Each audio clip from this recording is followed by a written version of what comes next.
So thank you very much. We have probably about 5 minutes, I think, until the figs are out. So I don't know if we have any questions or what we should discuss now, and let's think. Other things we could stuff. Fall is coming.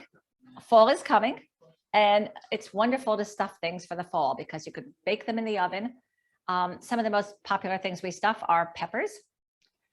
We use organic bell peppers, and we do a bread and vegetable stuffing with mushrooms and spinach and tomatoes and celery and zucchini. Yes, we put vegetables in pretty much everything. And a little bit of mozzarella cheese and a little bit of organic egg, and then marinara sauce, and then we bake them. But my mom used to stuff escarole, which might seem a little bizarre, but yeah, my mother stuffed everything. We didn't waste anything in our house. So if you had bread, which you always had, it was always leftover bread, and it went for something, and basically for stuffing. But stuffed escarole is a favorite, and it's beautiful to do. So you wash your escarole really well. And you know, escarole is one of the bitter green family of Italian vegetables, leaf vegetables, but it's the mildest, and it's more of a lemony bitter, as opposed to like broccoli rabe, which is that mustardy sort of bitter. But this is a very mild. So the escarole, my mom used to use the inner leaves for the salad, the outer leaves for soup, like escarole fagioli, or she would make like escarole just sauteed with capers and garlic and olive oil and crushed red pepper flakes, which is wonderful.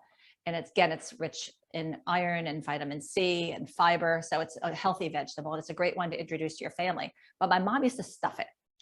So she would take that leftover bread and she would get it a little bit soft with a little warm water. And then again, the olive oil, the garlic, the parsley, that same sort of trio would go in, and then a little salt and pepper. And sometimes she'd put capers as well. And then she would open the leaves and she would stuff it in. And then she would tie it with string. We always had string in the house. I'm sorry, not string, thread. She literally used thread like you would mend something with.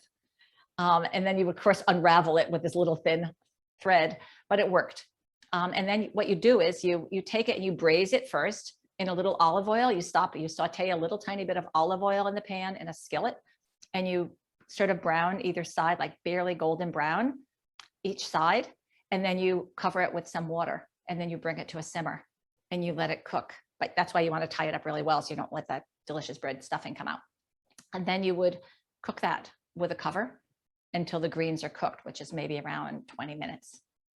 And that's a lovely way to stuff things. And then, of course, you could stuff your butternut squash. And we like to stuff butternut squash with, again, a bread stuffing.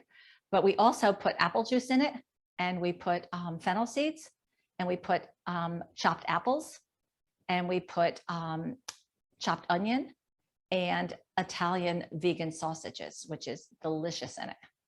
And we put a little thyme, a little sage, and then we stuff the butternut squash, and it's going to be butternut squash season soon. So this is a perfect time to start thinking about it. And then we just put it in a baking dish at about 400 degrees. And we put water in the bottom of the pan. You want to come up to about maybe not quite halfway. You don't want to make it too much, because if it starts boiling, you'll lose all that beautiful stuffing. We've done that. And we've made pretty much every mistake. So we can warn you about what could happen in a recipe.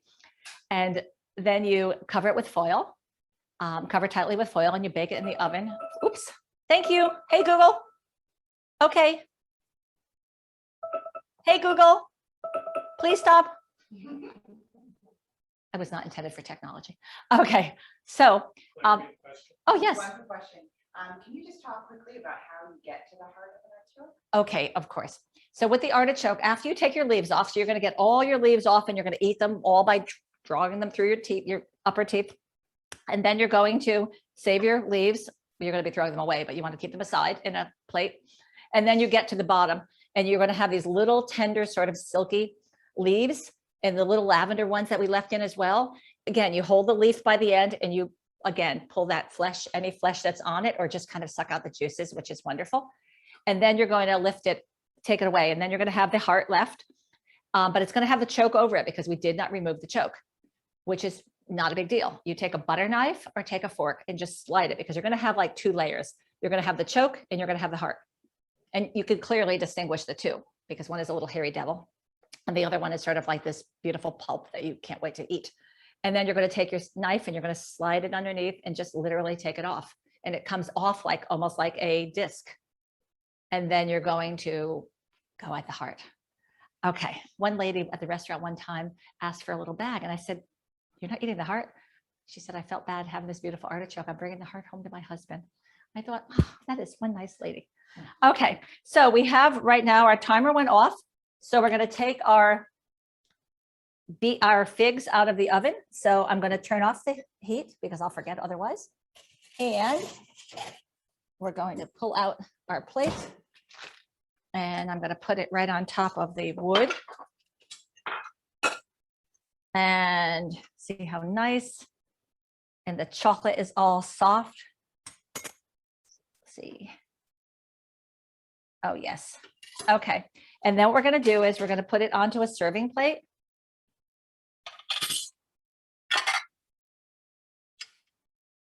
We're going to put it on a serving plate. The chocolate chips would melt a little bit more, but this is perfect. It will melt when it gets in your mouth. Okay, and then you're just going to spoon a little bit of juices over the top. Of the orange juice over the top.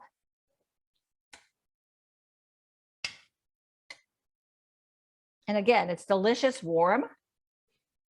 You know, I would make a little espresso. A little pot of espresso would be lovely with this. Or certainly a little shot perhaps of coffee sport, which is something we always made at home. Okay, and then you're going to just put your serving dish and you're going to spoon a little bit on top. And this is what you have. And then you're going to serve it. Again, you could eat it plain, which is wonderful. You could refrigerate it and have it chilled for when you come home from work or when the kids come home from school for a little snack. Or you could have it with ice cream or gelato, or you could have it with whipped cream or sour cream. And now they have vegan versions of all of those things. So it's a new world. I want to thank you all so much for tonight, for coming tonight, for giving me this opportunity, for doing the work you do. So thank you very much and enjoy everything you eat. Eat well.